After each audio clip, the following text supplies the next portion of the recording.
Existe um tipo de silêncio que não é ausência de som, é ausência de memória. Em 1874, trabalhadores escavando as fundações do Palácio dos Flávios, em Roma, encontraram algo que os historiadores ainda debatem. Não era um tesouro, nem um cadáver. Era um nicho vazio. Mas não qualquer nicho. Este tinha marcas peculiares. 3 pontos de fixação no fundo, como se algo pesado tivesse sido arrancado. E ao redor, a pedra estava lixada, polida, como se quisessem apagar até a sombra do que ali esteve. Este não é um documentário sobre arqueologia. É uma investigação sobre o que acontece quando um império decide não apenas conquistar territórios, mas conquistar o próprio sobrenatural. Quando Roma, diante de certas divindades, não ergueu templos, ergueu muros de esquecimento. Os romanos eram meticulosos documentaristas de seu próprio poder. Criaram um procedimento burocrático para o esquecimento, a damnatio memoriae. Normalmente aplicada a imperadores caídos em desgraça como Nero ou Calígula, seu processo era cirúrgico. Estátuas eram derrubadas, moedas derretidas, nomes riscados de inscrições. Mas entre 150 e 350 d.C., algo estranho ocorre. Em pelo menos 17 sítios arqueológicos confirmados, da Espanha à Síria, encontra-se evidência do mesmo procedimento aplicado não a homens, mas a divindades. Em Antioquia, uma placa dedicada a Dea Incógnita foi não apenas arrancada, mas substituída por uma dedicatória genérica aos deuses augustos. Em Lyon, um altar a uma divindade fluvial local foi desfigurado com tal precisão que apenas o contorno do símbolo, algo parecido com um cajado entrelaçado, permanece visível. Aqui está o primeiro mistério. Não sabemos qual Deus era. Ou melhor, sabemos que eram vários. Fragmentos encontrados em 1998 nas catacumbas de Domitila sugerem uma lista, um Index Prohibitionum de divindades.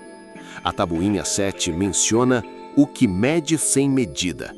A tabuinha 12 fala de aquele que habita os cruzamentos. A 19 é a mais perturbadora, o que escuta o não dito.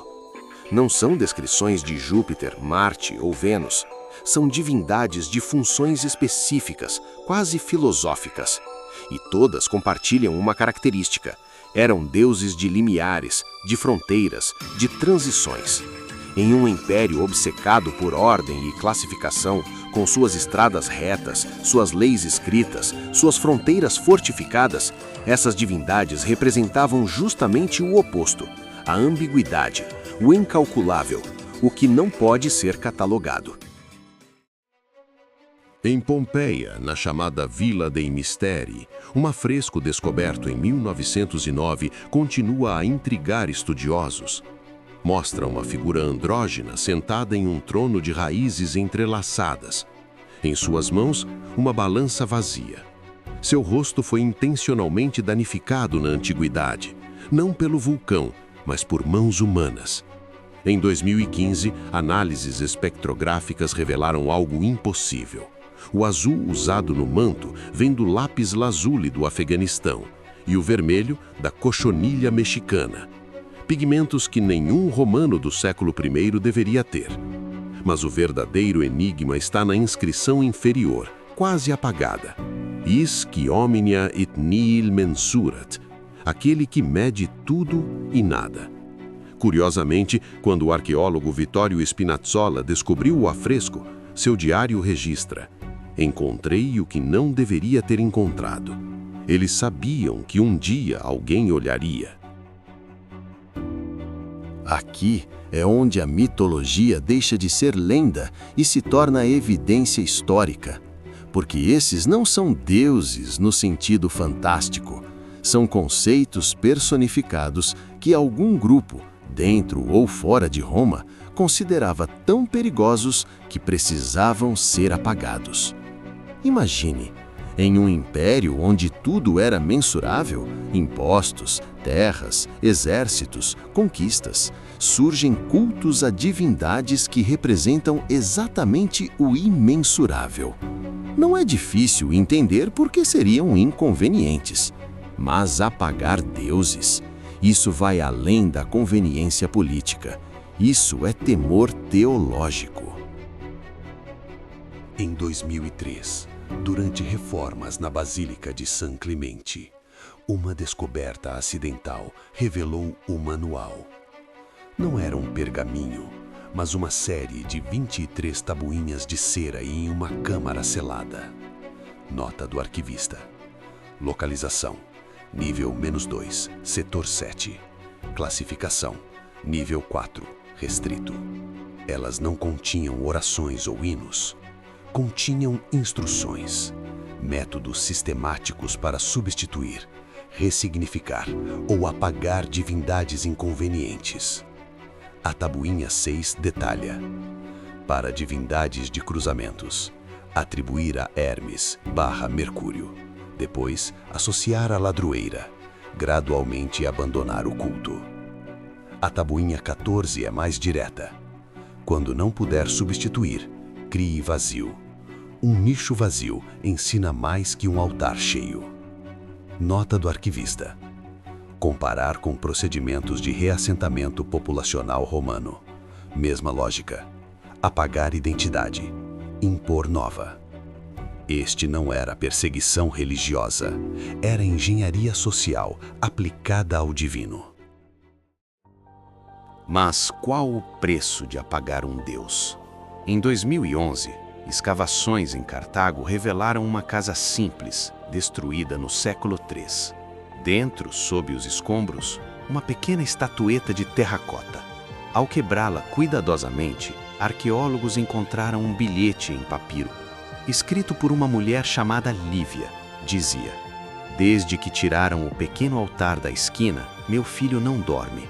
Diz que vê sombras onde antes via a luz. Ofereço meu próprio nome se trouxerem de volta o guardião dos cruzamentos." Lívia não escrevia para os deuses oficiais. Escrevia para aqueles que foram silenciados. Seu apelo não pedia riqueza ou saúde. Pedia apenas que o equilíbrio, rompido pelo apagamento, fosse restaurado. Nota do arquivista. Correspondência similar encontrada em Pompeia, 1928. Arquivo perdido durante Segunda Guerra Mundial. Esses deuses apagados não desapareceram completamente. Eles ressurgiram em formas distorcidas. O culto medieval aos santos das encruzilhadas na Europa rural, muitos correspondem exatamente a locais onde altares romanos a divindades liminares foram destruídos.